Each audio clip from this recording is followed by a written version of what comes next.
So yes, as we talked about, right? France is making nukes because that'll be good for everybody. We need the nuclear powers just rebuilding their nuclear arsenals. Yeah, It's the wonderful, French, they're great. They make great crepes. wonderful, wonderful. Pastries, Yep. right? Good wine, Baguettes. and so it would obviously was time for them to start rebuilding their nuclear arsenal. In Yep. all seriousness, though, the part that really got me when Macron announced it yesterday, when he was like, "We're rebuilding our nuclear arsenal," and by the way, we're not going to tell anybody anymore how many we have. We're no longer publicly disclosing our nuclear arsenal. And I was like, well, yeah, that's. I wish I could say I didn't understand, but I do. I Mm. really, really do. Oh, why does the world have to burn? We're going to talk about that another. Did I put that in this week's rundown? Oh yeah, I did. Yeah, don't worry. We're going to talk about the end of the world later today, so it'll be fine. That's one of the topics is the end of the world. But hey, not the end of the world. ECC is this weekend, and you're Heck yeah. going. What are Am you? I?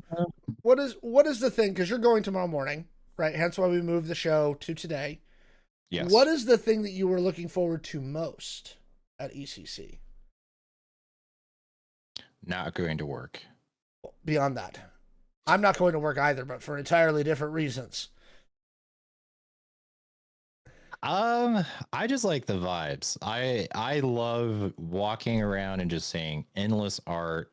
Um, I love the cosplay championships. There is where's my pass?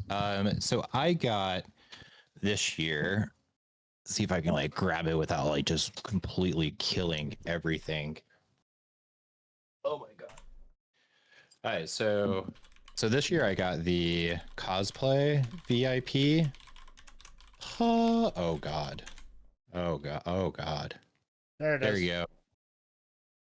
Um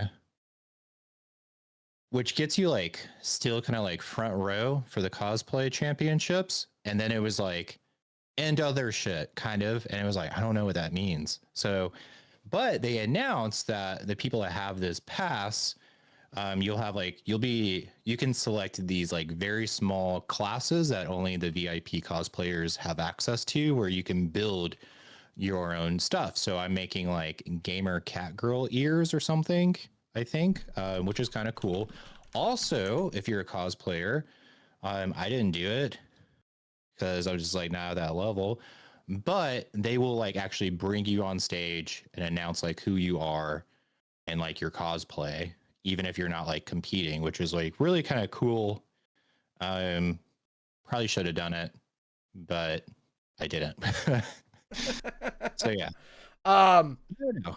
I was gonna tell you something else. Oh, because well, obviously I'm not going because I don't want to spend that much money. The only thing I'm disappointed. So you remember last year we were there and I ordered that custom piece of art. Oh, Never got it. you never got it, I did never you? got it, and I'm still kind of Did you pay disappointed. But for I it? did. I paid him up front.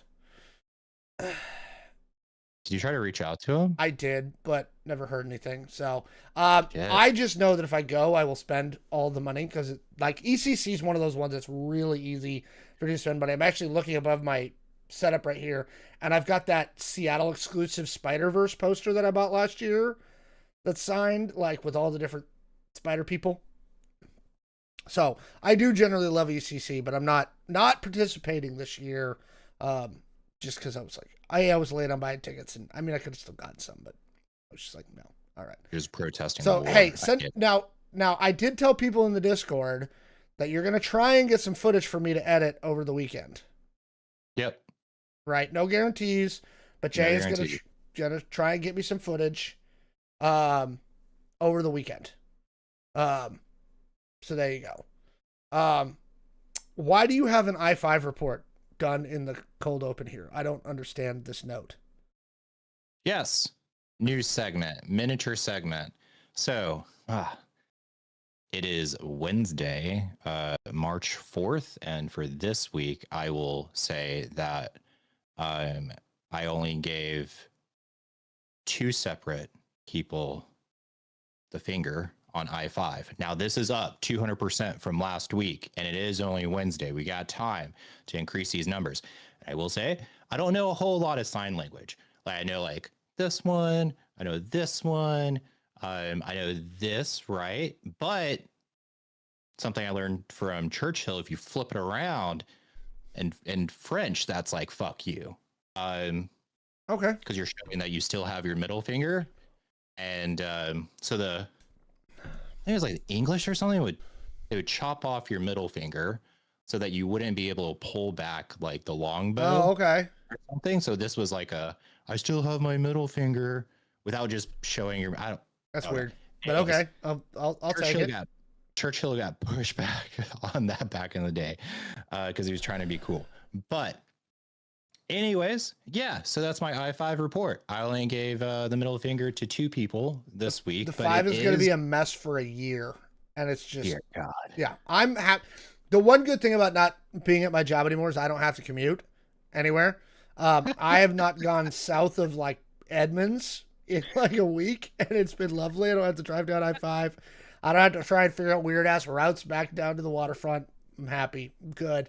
Alex is like, I don't ever have to. I don't have the to house fucking anymore. do it again. Screw them.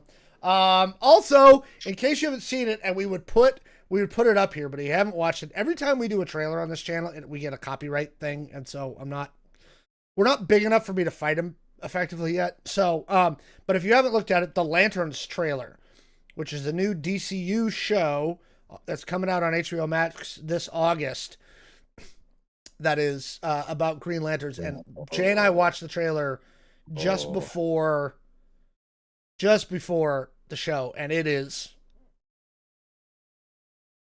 looks good. It is sick. It is comic books meets True Detective, and I'm here for it. Okay, I want to see Hal Jordan solve a mystery being a cranky old Green Lantern. Right. There's also a really good line in there where he's asking him, he's like, do you talk to any of the other Lantern Corps? He's like, no, they're all aliens. One of them's a fucking squirrel. And I'm like, yes, thank you for that. Jay, you have one more note in here before we get into the open. Survival question? Yeah. I learned something. So Alex, pop quiz. You were skiing or snowboarding, whatever you do in the snow. I don't know. Avalanche hits you and you're buried. You are tossed around and you do not know which way's up and which way's down, which is evidently a very common thing if you're buried in an avalanche. Sure. Makes sense. How do you know which way to dig? I have no idea. You spit. You Oh. spit. And you see where the spit goes, because that'll be gravity and going down. Yeah. So there you go. If you ever everyone thought this channel was brain rot and you weren't going to learn anything. Now you've learned something new. If you're ever buried in an avalanche, spit. The more you know. Okay. Well, with that, ladies and gentlemen, come to you live from our weird home studios. It is the Error Code Show for March 4th. Your place for news, pop culture, politics, gaming, and whatever the hell else we want to talk about. As always, I am your host, Alex the Humanoid, with my great co-host, Jay. Jay, how are you this evening? I am over-medicated and doing great. That's definitely the way to be. If you want to support the show, you can sub to us on Twitch. If you have Amazon Prime, you get one free Twitch subscription for free with your Amazon Prime membership. You can use that to give us Amazon's money, or you can just subscribe, and we would appreciate it. It's a great way to support the news and reactions we bring you every week. Comment, like, and subscribe to videos on our YouTube channel. We are on the march to 5,000 subs. Please help us defeat the algorithm gods, I beg of you. Be sure to also follow us on Twitter and Facebook at The Error Code Show. I know this may come up in the chat later, so I'm going to hit it up early. If you missed like our initial kind of Iran war coverage, we did a YouTube exclusive about that on Monday. So you can go to our YouTube channel. It is there. We did a whole thing offline because I didn't want to chat and all that stuff. So we recorded an episode on Monday about kind of our take on the initial push out here. That's what's going on there. So I suppose we should probably jump into our first topic tonight, shouldn't we? I think we shall. All right. Okay. Yes, we're still talking about this damned Warner Brothers deal. 2 weeks ago, Netflix was going to buy Warner Brothers Discovery. Then Netflix walked away after Paramount put in a new bid. And now Paramount, a company whose stock has dropped nearly 20% in the last 6 months, is trying to pick up where Netflix said, screw this. And yesterday, here's why this kind of came up again. Ratings agencies on Wall Street just downgraded Paramount's debt level to junk status. You've heard the term like junk bonds and things like that. They have now been downgraded to junk status on their debt. And in an all-hands meeting, Warner Brothers Discovery CEO David Zaslav basically told his own employees that the deal might not even close. And hey, if it doesn't, we get $7 billion from Paramount and we get back to work. His words, not mine. So let's get this straight. The buyer's credit is deteriorating. The seller CEO is already saying, like, yeah, this might not close. That's completely new for a merger. So here's what junk debt rating actually means. Let's start there. Think of it like your personal credit score tanking right before you apply for a mortgage, right? Suddenly, the bank's going to want much higher interest. The terms of the loan are going to get worse, and the whole deal gets more expensive before it even closes.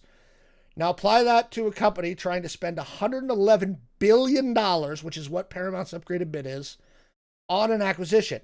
For context, Disney spent $71 billion on Fox, and at the time, everyone thought they overpaid. Paramount's entire Wall Street market cap right now is $13 billion. They're trying to spend roughly 9 times their own value on a deal that Wall Street just flagged as risky. That's not a good strategic move. That's a Hail Mary. Now moving on to Warner Brothers. Here's what makes Zaslav's comments so telling. CEOs don't just walk around going, this deal might not close, to their own employees unless they mean it. That's not a negotiating tactic. That's damage control. You say that when you're prepping to give people different news, not when you're confident that this deal's going to get done. The fact that he immediately followed it with, and if it doesn't, we get $7 billion, tells you everything. Warner's leadership has already mentally moved on to plan B. And this is where it stops being just a Paramount story and starts being a Hollywood story. We talked about Disney and Fox and Warner Brothers and Paramount. The entire industry bet on consolidation as the answer to streaming's brutal economics. Merge, cut costs, get bigger, survive. But that strategy only works if you can actually afford the mergers. And right now, the financial reality is catching up with their ambition. If this deal collapses, it won't just hurt Paramount and Warner Brothers.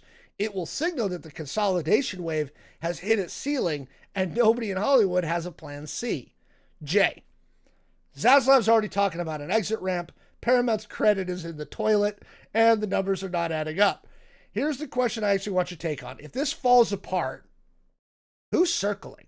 Because someone is going to pick up the pieces.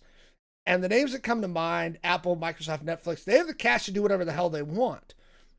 Is the real story here not whether Paramount succeeds in buying Warner Brothers, but who ends up with it when this whole thing falls apart? For example, if Paramount goes bankrupt before or right after the acquisition. So what is your thoughts on that?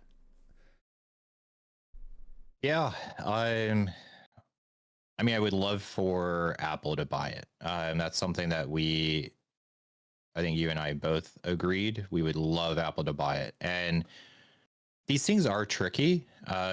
Not entirely apples to apples, but like if you recall, back when we were younger, in 1969, there was a whole like Ferrari was going out of business. Mm-hmm.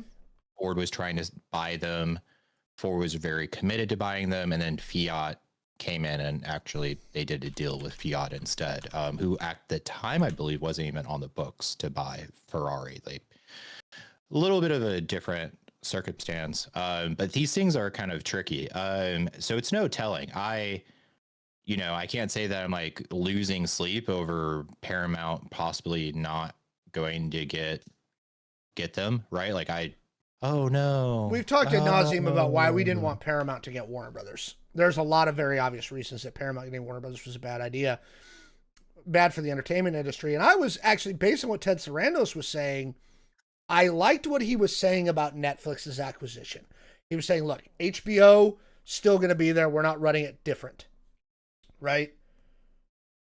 We're going to leave Warner Brothers alone. We're buying this because we don't have a distribution network and we need one, right? There's not a lot of overlap between Netflix and Warner Brothers, so we don't have to lay a whole bunch of people off. One of the things that downgraded their junk bond rating is Paramount's deal with Warner Brothers said they thought they were going to find $6 billion a year in cost savings, right? The analysts downgraded it because they think it's actually closer to $16 billion, because they're going to have $79 billion in debt if this goes through. And I don't know how that's sustainable for them. I mean, you're rolling through your MBA. Do you think that that's a sustainable debt load, especially given what Paramount's got on the books right now?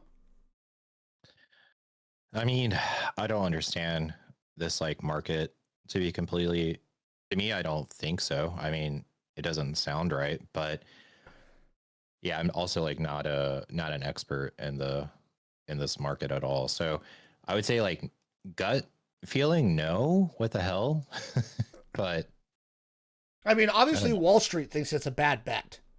Yeah. And that should be like your kind of North Star, I guess. Well, and that's one of the reasons I wonder if this deal is going to go through, because we talked about this on a previous episode where in this process, Paramount's kind of had investors kind of in and out, banks in and out, trying to find somebody who's going to help them finance this deal. And now that Wall Street has said, look, this is junk, right? We're downgrading you to junk debt. I wonder how many of the people who were talking about financing Paramount are going to walk away now. And what's funny, and this kind of goes back to our Iran war coverage, they were pulling in a bunch of cash from the Gulf states, right? From the Gulf Arab, like all the oil producing Gulf Arab nations. I wonder if they're going to back out now too, because they got other stuff they need to spend their money on. Like what? You know, rebuilding their infrastructure that's currently being bombed. Yeah. Priorities. So yeah, either way, I don't think this is shocking. Again, even if Paramount gets the deal done, right? You still have to have enough free cash flow to service the debt, right? Let alone make new movies and new projects, right? So how long is it before Paramount just folds? And again, Netflix was willing to pay 80-something billion. If Paramount closes this deal, and maybe this is Sarandos playing 4D chess, maybe this is the guys over at Netflix going, look, you guys think you can spend $100 billion on this thing? Fuck it. Go ahead. And then when you go under, we'll just buy both for less than we were going to spend originally, because it will be worth nothing at that point. Yeah. I mean, that would be a solid strategy. I would say at that point, they would probably have some competition, hopefully from like Apple, but come on, Apple. But yeah, like we don't have to spend all this fucking money. Like take on all the debt, and then we'll just buy both of you when you fail. When you go bankrupt. Yep. See you later. F you, goodbye. You know, that's the thing to me about this. Yeah. Any last thoughts on this particular one? Again, we'll keep following the story, but yeah, Paramount getting traded down to junk. And again, actually, this will be another one too for the last one before we go. When you hear about Zaslav's comments coming from Warner Brothers going, if the deal doesn't close, they pay us $7 billion, and we just go back to doing what we were doing. Like, that to me was the one where I also went, what does he know? And he said this in an all hands for Warner Brothers. This wasn't like a private conversation. This was to every employee in the company. Might not work. Who cares? Yeah. I mean, not every employee in the company, because not every employee in the company go to all hands. because I have like better shit to do than to listen to your fucking mumbo jumbo of how you're trying to fucking fluff your numbers and make me feel like my job's not at risk for your horrible fucking financial decisions. No, I will focus on my shit that I need to get done so I can leave at a reasonable time. Yes. Anyway, but yeah, do you think that Zaslav's comments hint to something else? Yeah. I do agree that you don't just make comments like that in an all hands just to, I don't know, just to say it. Yeah, just to say it. That's especially not like, yeah, if you were a startup, right, and you have some CEO that doesn't know what the fuck they're doing, like, sure, maybe, I don't know, but yeah, you don't. People like business people do not just like make fucking comments like that to the entire company just talking shit. Like I don't know. I suppose we'll find out. Anyway, let us know what you think in the comments below. You think this deal's going to get done, or do you think it's toast before they even get really out of the starting gate? Let us know. Okay. To adjust a couple of chat thingies, yes, we're going to talk about the Firefly thing. I saw that. I was going to actually ask the chat if there were any big Firefly fans in the chat, because I love Firefly. Huh? Do we have Fireflies here in the Pacific Northwest? No, we do not. We do. That's not. What I thought. But okay. Yeah. Firefly, the wonderful, wonderful TV show that was on Fox that Fox screwed up royally. You know, I mean, according to Last of Us, we do. You know what? Maybe if there was a zombie apocalypse, we would redevelop Fireflies. I've never seen one of the PNWs, so I'll tell you that much. So, but yeah, we're gonna talk about that. So stick around. We actually have a pretty full rundown tonight. We've got quite a bit. So, in fact, I may cut one of these out and move it to YouTube only, but I'll talk about that in a little bit. Jay, why don't you take us in on our next topic, our second topic for the night? Let's go to some news and commentary today. Yes. Okay. So I do want to talk about something a little personal tonight. As some of you guys might have deduced, I am a trans person. And there is a legal defense that does exist in the United States right now in 2026. I'm not talking about like the 1920s. I'm talking about present day, that argues the discovering of someone that is transgender gives you justification for killing them. Just think about that. 2026. So this is called the trans panic defense, and its older cousin, the gay panic defense, has been used in American courtrooms for decades. I want to be measured about this. I want to be fair. I want to give you the history and the context, because the subject does deserve more than just pure outrage. It does deserve the understanding, but I also want to be honest with you. There is a version of me that finds this very difficult to be like academic and a legal, or academic about a legal argument that says my existence could justify my murder. I mean, it's kind of ridiculous. But anyways, let's start from the beginning. Actually, in 1920, so a psychiatrist named Edward Kempf described what he called, quote, homosexual panic disorder. So this is the idea that a person might experience extreme psychological distress triggered by same-sex desire or the fear of it. Kempf was describing a clinical phenomenon.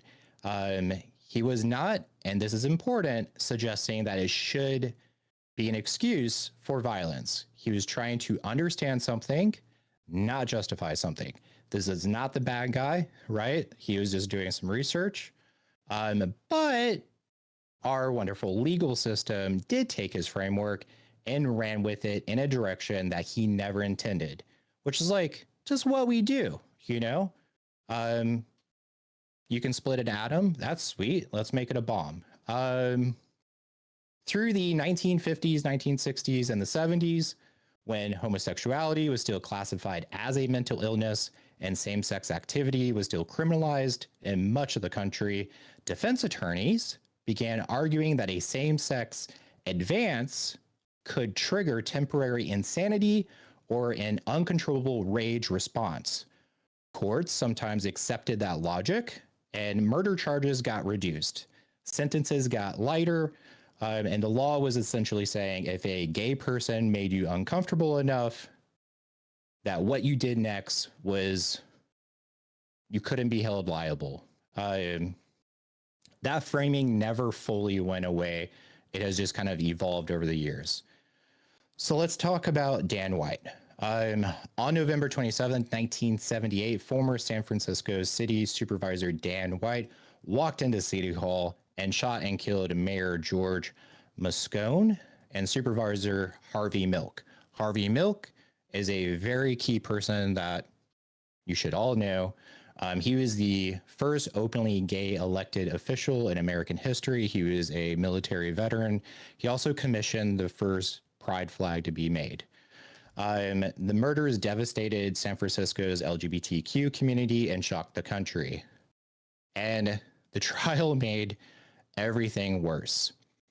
The defense was that severe depression had impaired his judgment.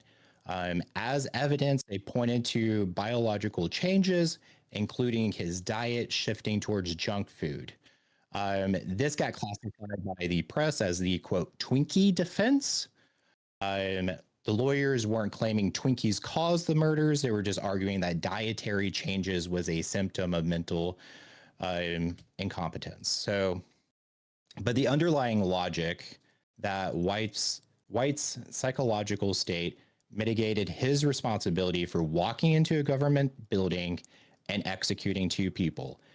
And it worked. The jury convicted him of voluntarily manslaughter, and he served only 7 years and 8 months in prison. Harvey Milk was dead. Dan White was out in less than 8 years. The gay panic defense is not a formal legal defense. You cannot walk into a courtroom and file a motion called gay panic. What this actually is a strategy, a way of arguing temporary insanity, loss of self-control, or heat of passion in cases where the victim was gay or trans, and the result historically has been exactly what you would expect. Murder charges reduced to manslaughter, lighter sentences, and some victims matter less than others. So we have seen this. There's a lot of examples you guys can go research. So in 2022, Gwen Araujo, how do you pronounce that? Araujo, sorry, Gwen Araujo, a 17-year-old trans girl was murdered in Newark, California. Two of her killers received 11-year sentences. The defense had argued that the defendant's reactions to discovering that she was trans was a mitigating factor. So that happened in 2002. 11 years for murdering a 17-year-old child. Now, California has banned the gay and trans panic defense in 2014. They were the first state to do so.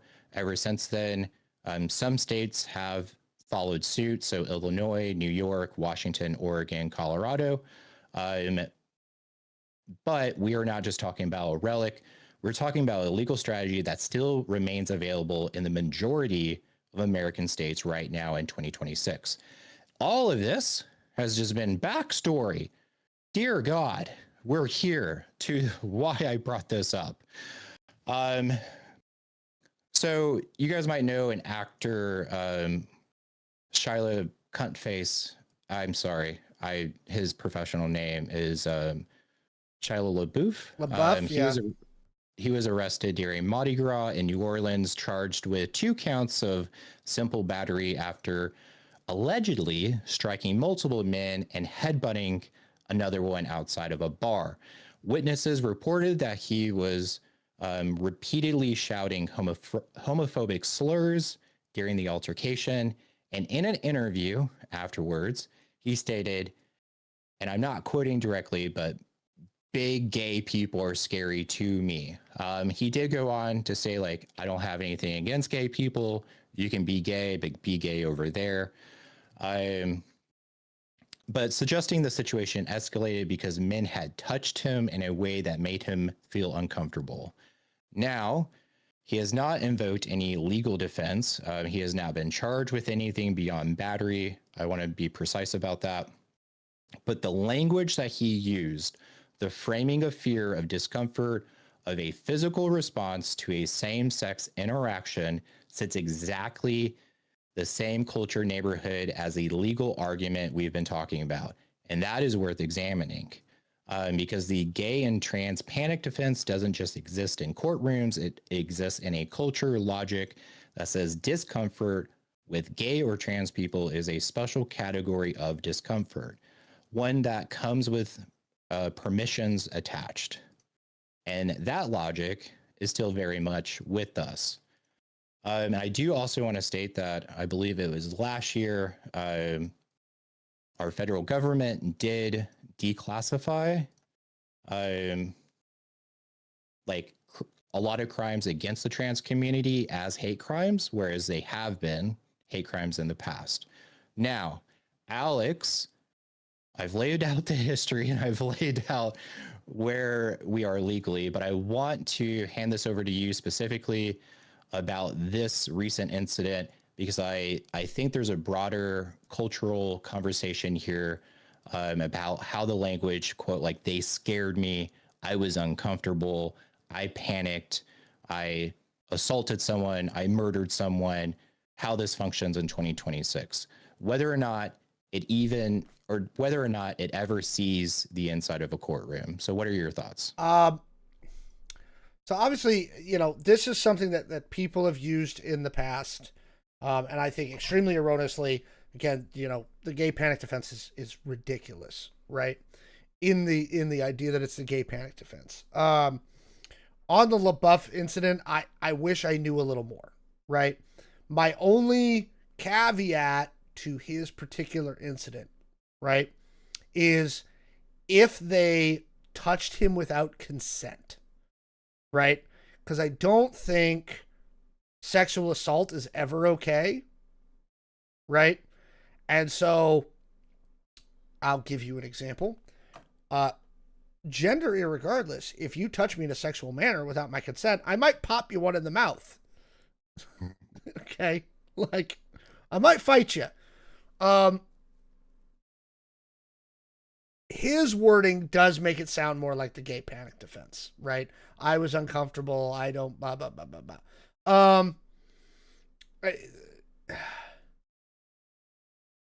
I wish that we were at a point in our society where we were past this.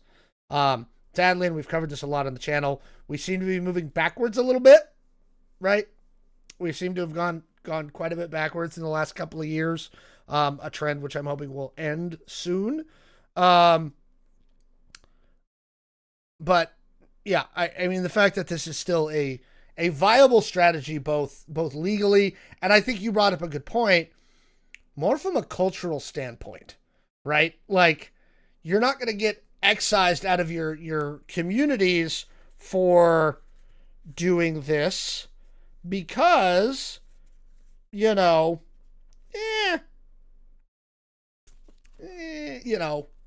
it's okay. And I don't like that. I really wish we were past this. Like, it's driving me absolutely up the wall. That again, this is absolutely a 100% important discussion that we need to be having in the year of our dog 2026. It bugs me a lot. Yeah. I want to I want to actually like find more details out about this. I've been to New Orleans multiple times. I've also been in like club situations where you're just packed in like sardines and people are touching you. So one, it's a little weird that like multiple gay people touched him. Like, was he at a gay bar? Like, where was he? Second, yeah, I've been in New Orleans where you're just in a crowd, you're packed, people are touching you. Even when I was very like masculine and intimidating with a giant fucking beard, I didn't just turn around and punch someone, right? You're just like, hey. Often you can just give a look and people are like, oh, hey, I'm sorry. Or like, hey, that was an accident. Like, it's not, you don't just go around and punching people. And I will say he has a record of doing some crazy off the wall shit. So like, and this is just me speculating. I think he was probably drunk. You're in New Orleans. Yeah, someone touched him and he fucking just went off. Yep. He has anger problems. He does have distinct, documented, I think, mental health stuff.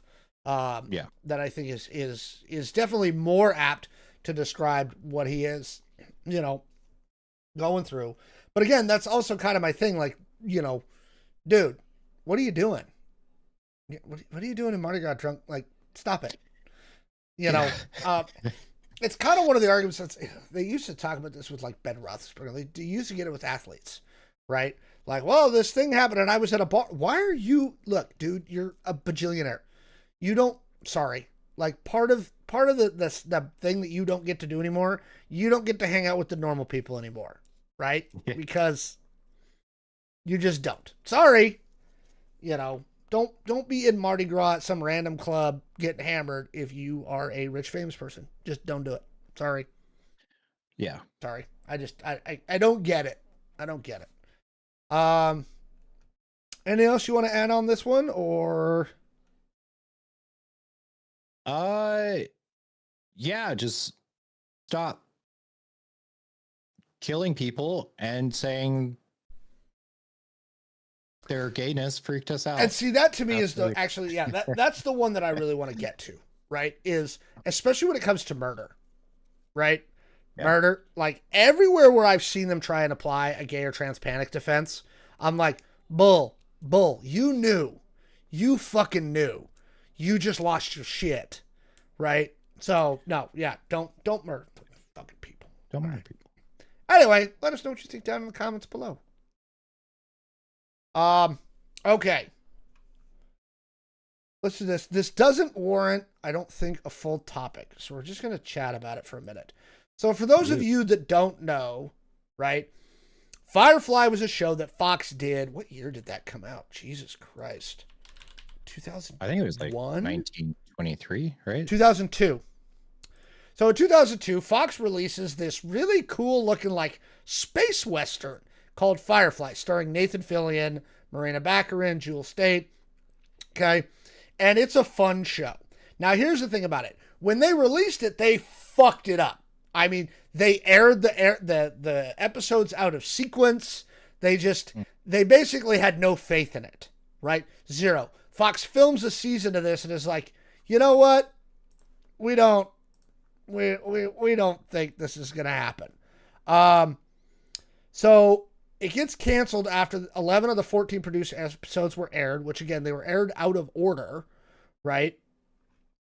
But one of the interesting things that's happened is in the aftermath of Fox canceling it, it got hugely popular. It ended up on Sci-Fi for a long time. It was all over the place, and they ended up making a movie to finish up the series, right? They were like, okay, we'll do a movie to finish all their stuff, right? And again, what happened after the show was canceled was it's always had this really big, like kind of grassroots fan base that's been around forever and has begged and begged and begged and begged for the show to come back. Well, over on TikTok a couple days ago, I'll go to browser mode real quick. We started getting these, and Nathan Fillion started posting these things where Nathan Fillion, who's currently doing The Rookie on ABC, And after Firefly did Castle very successfully, he's been doing The Rookie for a few years, right? And what we see is, oh, okay. And he basically is walking up, knocking on their doors, and all of them are like, is it time? Is it time? And so there's that. This is the one, Morena Baccarin, who I'm pretty sure, again, hasn't aged in 23 years. She still looks amazing. And so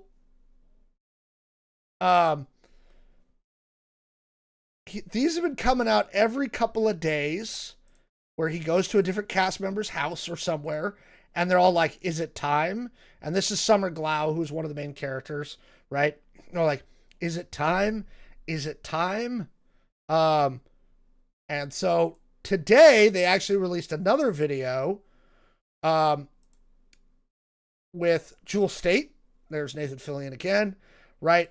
And so two things that are interesting about this, right? One, I'm going to try and make this just a smidge bigger so you can see it.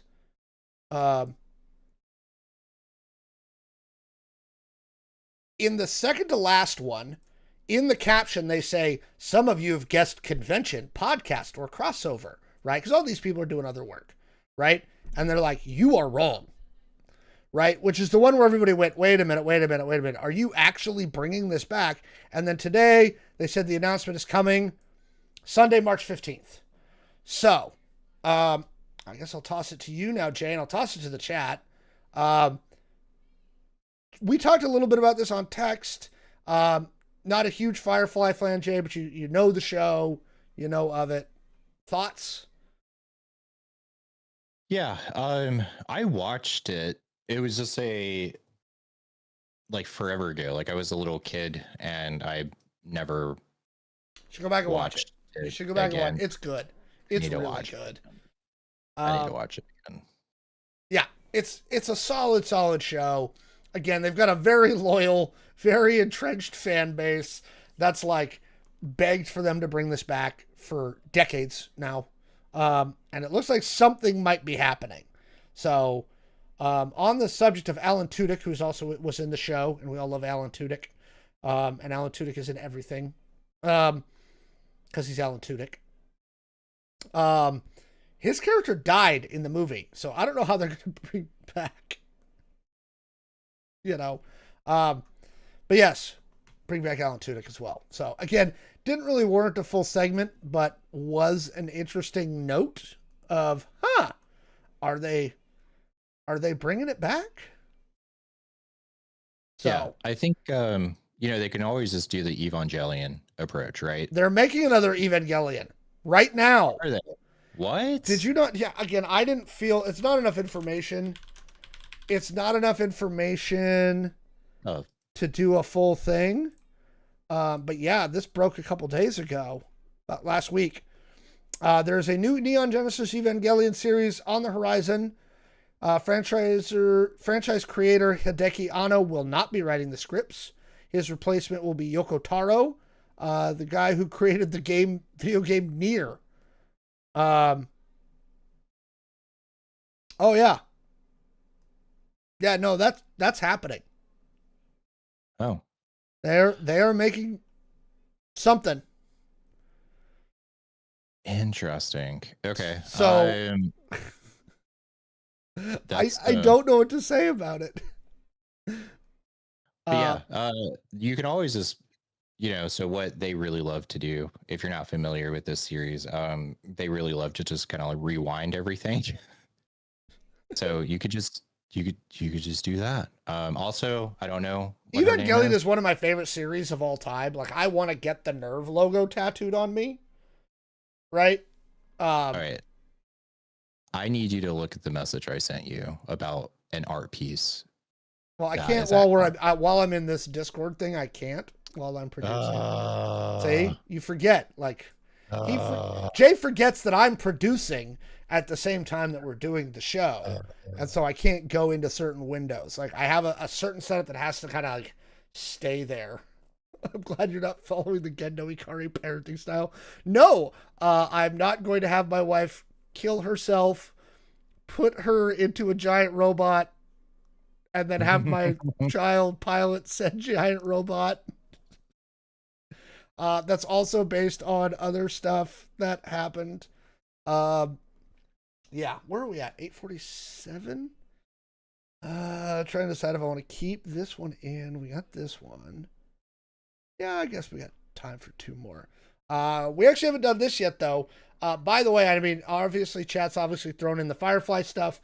If there's anything else you saw, either those of you in YouTube chat or Twitch chat, anything you saw during the week that you'd like to hear us talk about before we end the show today, throw it down in the chat. We have one of our regular viewers and moderators who is recovering from surgery. We want to wish them well. We hope they're doing better. But yeah, if you got anything you want us to talk about that you saw in the thing, throw that in the chat. We'll take a look at it. Well, I mean, we've already talked about French nuclear weapons and other stuff, so I suppose we can do this topic now. Let's try and have some fun with this one, though. Okay. All right. Topic number 3. I need to get like a soundboard. Anyway. I have a soundboard. I know, but I need to put it over here on the production side. Anyway, here we go. Hey Jay, have you noticed that every single news cycle now feels like the end of civilization? Wars breaking out, World War III, market dips, economic collapse, technology advances, death of humanity. And look, sometimes big things are really happening, like right now. But here's what's interesting. Researchers have actually studied this pattern. What they found is the world isn't that the world's getting more dangerous, is that we've now built a media environment that is structurally incapable of telling you anything is at the end of the world. That's not an accident. It's a business model. Not our model, which is why we don't have 2 million subscribers. Here's the mechanism. And once you see it, you can't unsee it. Platforms. Every platform. TikTok, YouTube, Twitter. No, I won't call it by what he wants me to call it by. Optimize for emotional engagement. Not accuracy. Not context. Engagement. The single fastest way to trigger emotional engagement is existential threat. This is important. Get scrolled past. This changes everything. Gets shared. So every event pushes through the filter. The most extreme interpretation spreads first. The more accurate, boring, nuanced version shows up 3 days later in a newsletter that nobody reads. And the people producing content, including, honestly, us, feel that pressure constantly. Like I said, if it was our model, we'd have 2 million subscribers by now. Because the algorithm doesn't reward you for saying this situation is complicated and will probably resolve itself. It rewards you for saying this is the moment everything blows up. Here's the real cost, and this is what the research actually shows. When everything is framed as a final turning point, people lose the ability to identify real turning points. Think about 2008. The financial crisis was a genuine structural collapse. But by that point, the public had been through so many of these this changes everything cycles that a lot of people initially dismissed it as mere media hysteria. The apocalypse framing had burned through its credibility. Real geopolitical and economic change is always slow. It moves through incentives and power shifts over years, not weeks. Go watch our video on what's going on in Iran for more about that. But if you train your audience to expect every week to be historic, they can't see history happening underneath the noise. Jay, here's what I genuinely don't know. Do you think people actually believe the apocalypse narrative anymore? Or if we hit a point where everyone knows it's theater, they're just performing the reaction because they're still reacting to it because that's what the moment seems to call for. Because these are two very different problems with different solutions. Well, I think it's a little bit of both. I think you have people, I don't want to just say like you have like the smart people that like realize like this is just for ratings. And then you just have like the non-smart people. I don't want to make it that simple, but basically, yeah, like you have the smart side that like understands like, okay, this is a business model, sensation sells. And then you have your other group, who does believe.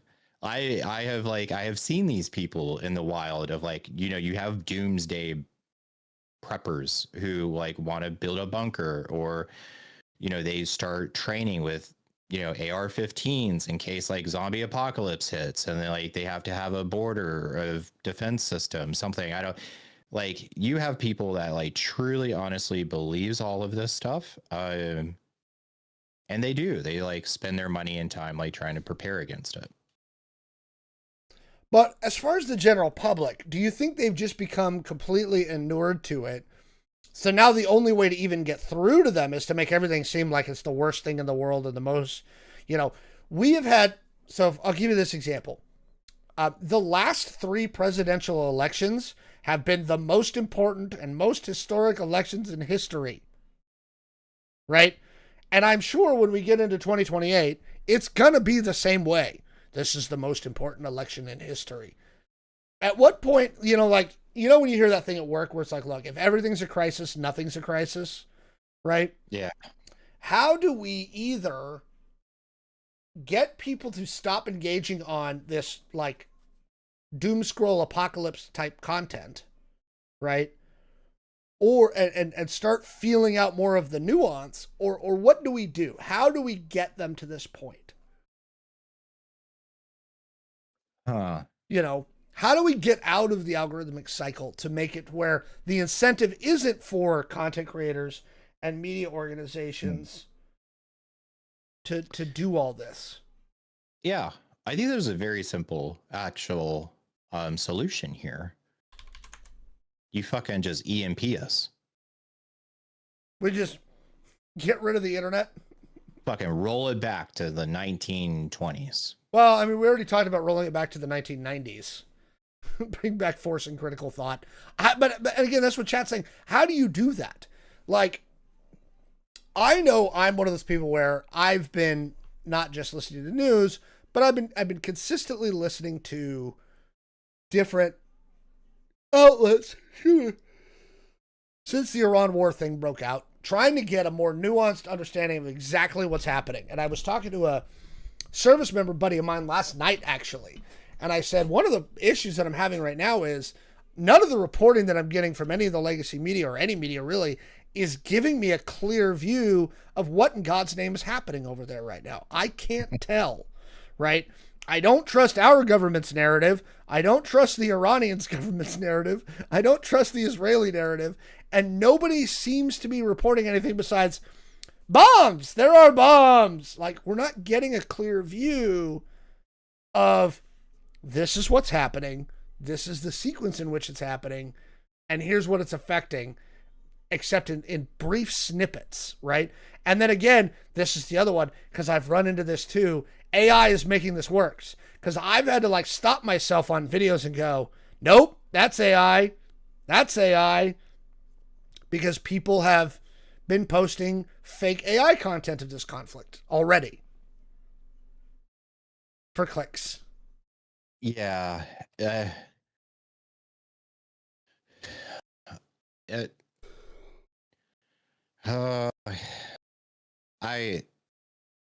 don't understand. Like, I just don't understand. Because, like, yes, it would be very easy for Alex and I just to go down very certain paths to get more subscribers and more followers and more views. Oh, yeah. I could be a complete tool on the internet. Yeah. But, like, I don't know. We're like decent people, I guess, and we're just like, yeah, we just don't want to do that. Like, we try to have nuance to our show. Yeah, at least like, some. I don't understand. But yeah, how do you force people back into that critical thought process where they're not going to engage with the craziness and just be like, no, we're not participating. Sorry. And I think, like, I think this is going to lead to a much larger issue. I think this is going to be like our lead paint, right? Where, like, back in the day, they're like, lead paint's fine. Paint your house with it, paint your cars with it, put it on your burgers, eat it, right? Now we know today, lead paint bad. I think this has like the possibility, stuff like this. If you're always in a very heightened sense, like, oh my God, the world's going to end every single year, every single election, whatever.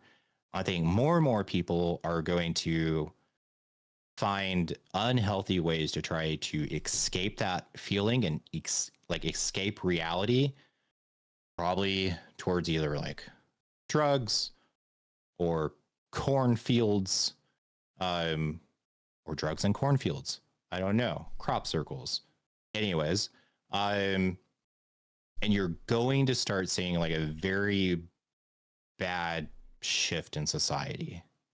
I think this is a possibility. I like what one of the people in chat's saying, right? Bring back civics. And actually, I think this is a piece that's missing in the critical thought thing.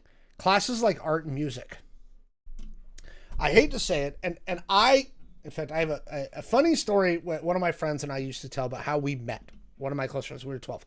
We had to take in 7th grade a music appreciation class, right? And like most 12-year-old boys, right, we were insufferable about having to sit in this class. We were little fucking clowns because 12-year-old boys are little fucking clowns, okay? I will say it. They were hormonal and stupid, and we did silly things. But, art appreciation, music appreciation, even though we were being clowns about it and making fun of it, the art and the music still got through our heads, right? We still heard it.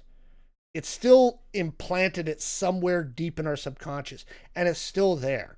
More language options, they say, more immersion in other cultures. But I really do think that art and music and things like that makes us analyze what we're seeing, what we're hearing. And maybe that, we talk about the liberal arts, but maybe that is what's missing, because those are the first things to get cut out is art and music, right? But do you think that has an impact on how people analyze the world that's around them? I know I listened to, punk music when I was in high school, but it affects how I analyze what I see in the news. Is that lens of the music and the culture that I was immersed in for a large portion of my life. You know what I mean? Yeah, I think. Does that make sense? Does anything I say make sense? Yes. And I think it's education in general. I think it's whenever you don't want to, you're kind of forced to, right? Like kind of what you mentioned.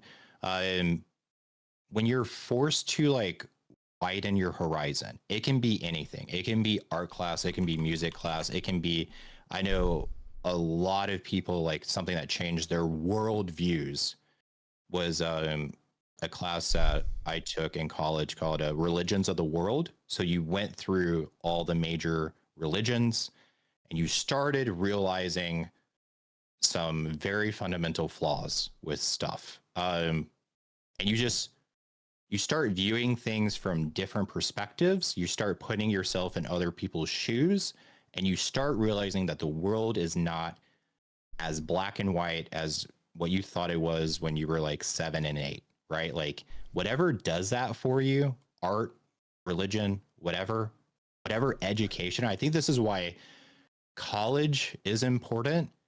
I don't want to just say go get a degree and whatever, but like taking these classes in college, I think, because yes, like we all complain about, oh, why do I have to take a religions class if I'm an engineer?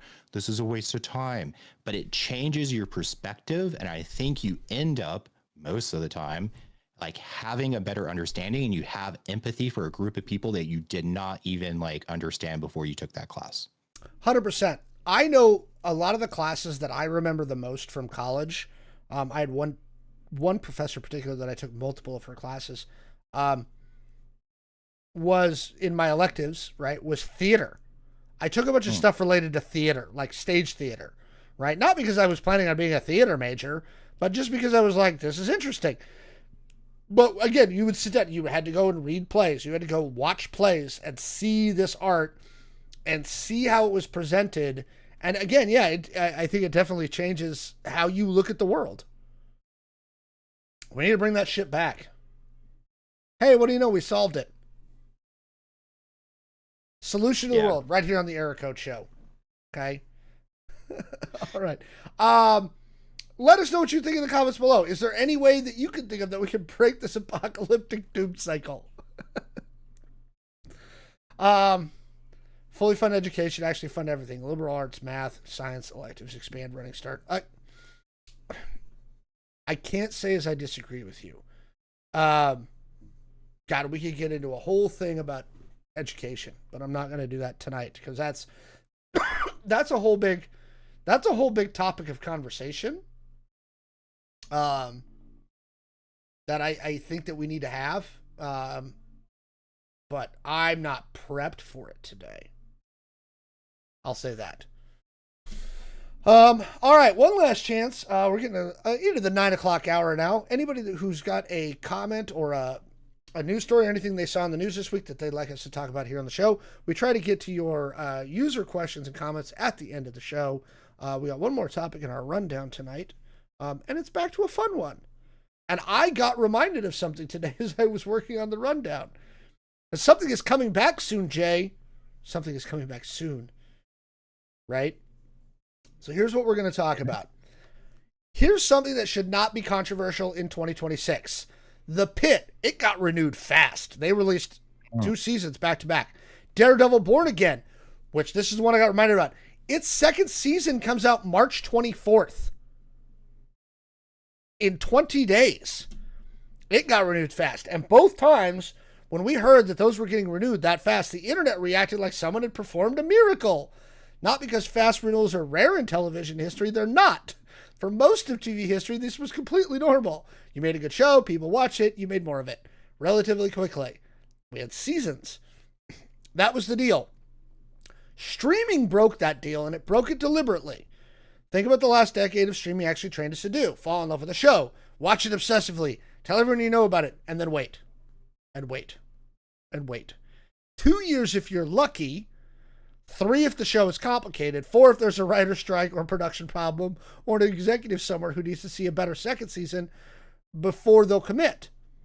By the time season 2 arrives, and we saw this with that show Wednesday, half the audience has mentally moved on, right? Your demo's done. The cultural moment has passed. That show has to re-earn attention it already had. And then executives look at the season 2 numbers, compare them to season 1 and go, well, obviously we don't need to make a season 3. This created a problem. They used the problem as justification for more of the same behavior. Now, here's what I want to be clear about, because it is important. This isn't a story just about stupid executives. The people running these platforms are not idiots. They understand exactly how television builds cultural legacy. They know what The Sopranos did over 6 seasons. They know what Breaking Bad did. They know when a show has enough time to become part of people's lives rather than part of their queue. They know, they just don't care. Because none of that shows up on this year's bonus. The incentive structure for every executive in every business everywhere rewards one thing: short-term numbers. And especially in entertainment. Did the show spike signups this quarter? Did it trend on social media? Great, greenlight season 2. Did it build slowly and steadily over 18 months through word of mouth and genuine audience loyalty? Doesn't matter. That's not a metric anyone's tracking. So executives make the safe call every time. Not because they can't see the long game, but because the long game's not paying their money. And the result is a television landscape where the safest thing a show can be is a limited series. Contained, finish. No renewal decision required. No risk of a season 2 that underperforms. No awkward conversations with the other executives and the board about why you're spending money on a show whose best days might be 3 years from now. Which brings us back to Daredevil. The original Board Again concept was exactly that. A contained, limited series. 18 episodes, done. Prestige, safe. And Marvel and Kevin Feige scrapped it. Rebuilt it from scratch. Turned it into something with a future. And when season 1 landed and the audience show up, they immediately greenlit season 2. That decision almost certainly made folks at Disney nervous. It's a bet on an audience being there in a year rather than a guarantee of subscriber spike this quarter. The Pitt made the same bet. A medical drama with no IP, no cinematic universe, no built-in fan base, just a really good show that found an audience. And instead of making them wait 3 years to see if that audience was still there, they said, let's go again. And we've already got 2 seasons. Both of those decisions feel radical in 2026. They shouldn't. They should be the default. But they're not. Because somewhere between Netflix proving streaming can work and every other company copying it, The industry quietly decided that the relationship between a show and its audience was an asset to be managed, not an investment. Jay, you and I have both watched this happen with shows that we actually like. And my argument is that the executives making these delay decisions aren't confused about what they're doing. They're optimizing, that it's nothing to do with whether the show is good. So here's what I want to know. Do you think Daredevil and the Pitt start to move the needle to changing things back to the way that they used to be? Or do you think these are still complete outliers? I think we're going to see a shift. And I think what's kind of interesting to me is I wonder if it will always go back and forth. And what I mean by that is, like, by the time we get used to, like, once again, going back to how TV shows used to be, then they're going to flip the script and it's going to go the other way. And it kind of, because there's like a really weird psychology of, like, you only truly notice things when they change. Like, there's some sort of like underlying psychological thing. So like everything has to be like constantly changing, refreshing. This is why social media is like so addictive and you find yourself scrolling for hours.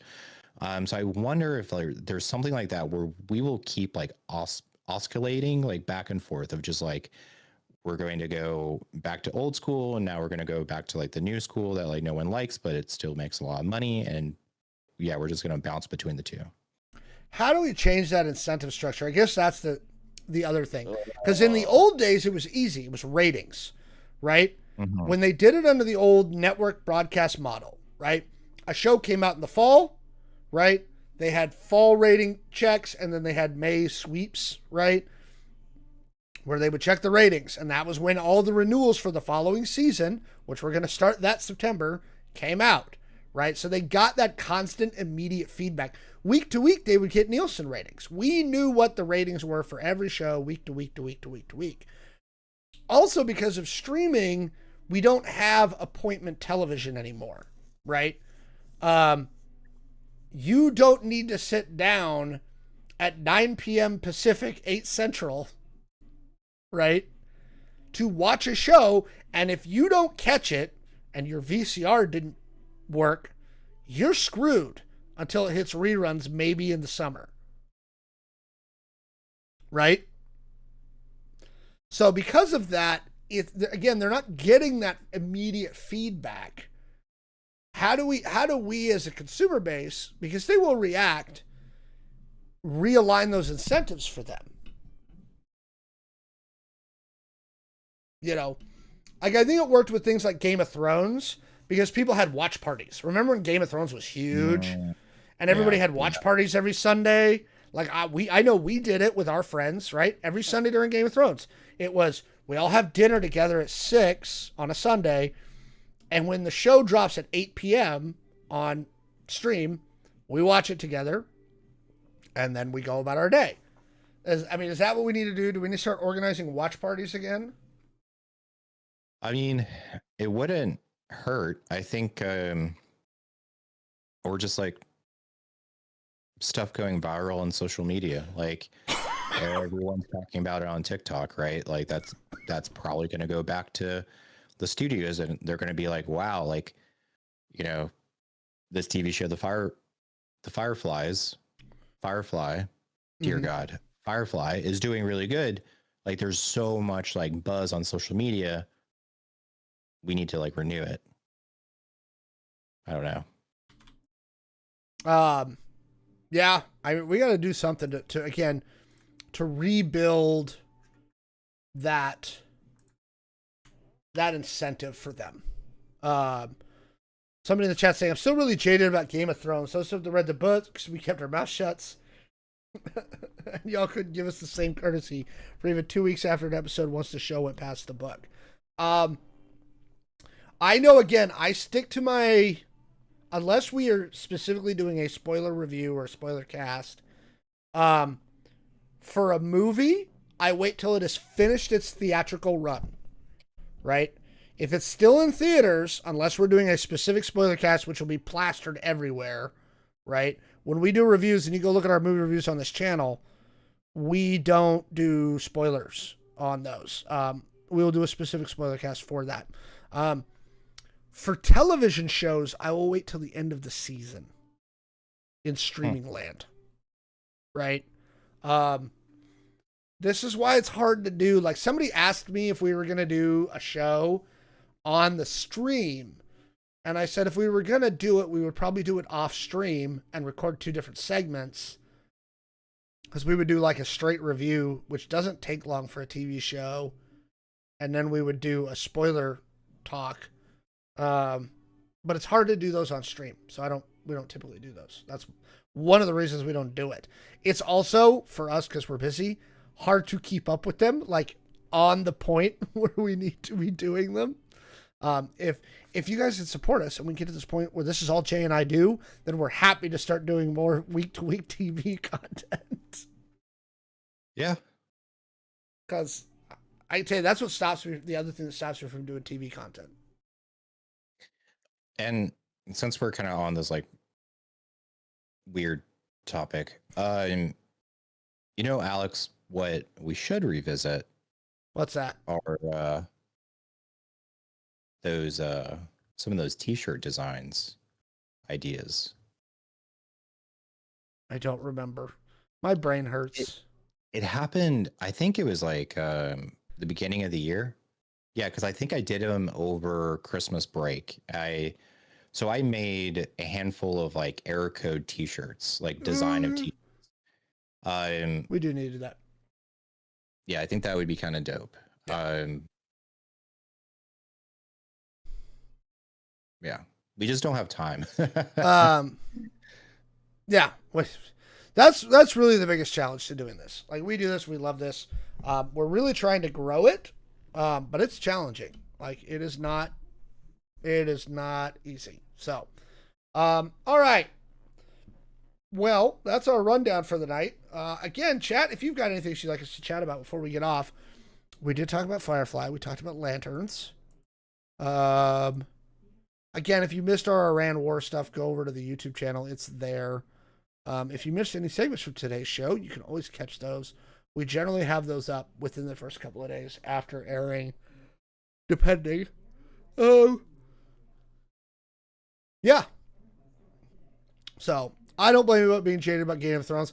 I still need to finish catching up on Night of Seven Kingdoms. Like, I thought it started out well, but again, I'm so far behind on so many shows.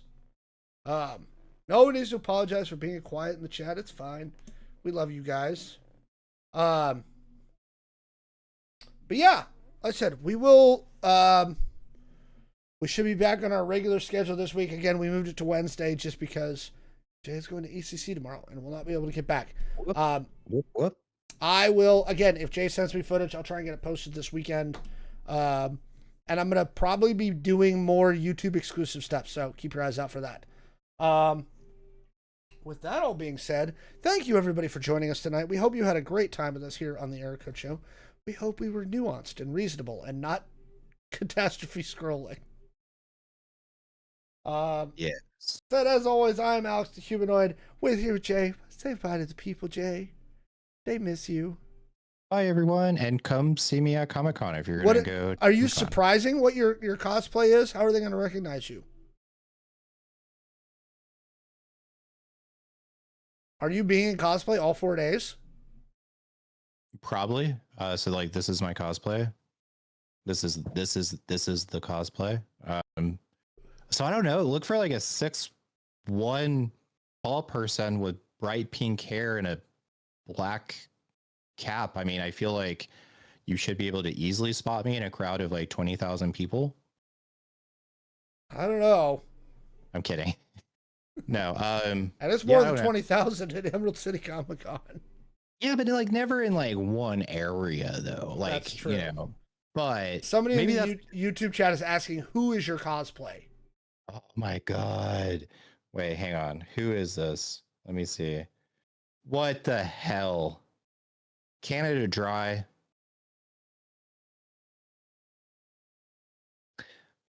So there is a movie that came out sometime in between last Comic Con and this Comic Con. That is called, you might like know it. It is called K-pop Demon Hunters. Oh yeah. There is a character on there. Her name is Mira. So like, I don't know if you can see this. Yeah, we got it. That is me. Okay. Right. So this is like when Mira is like incognito, right? She's like kind of spying. She's wearing her glasses, her black hat. She has the pink hair. I'm also like wearing her pajamas. Oh, that sounds so weird. I should not have said that.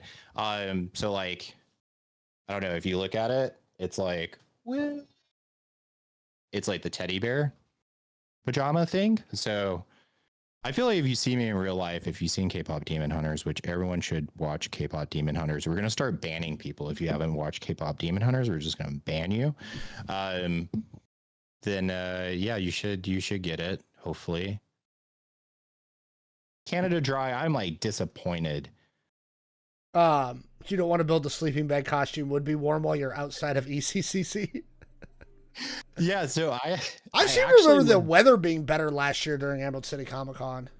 It was. I do think it was pretty good. And I did actually think about doing the sleeping bag one, but I was just worried about just being too hot. I was like, it's gonna be fun for like the first 30 minutes, and then I'm probably gonna start sweating. But I don't know. Maybe there's still time. Yeah, we'll find out. All right. Well, send us some stuff from there. Folks, we will see you next Thursday at 8 p.m. Pacific. I don't know what time that is, Central Time, because we're talking TV. Anyway, we love you. Goodbye. Bye.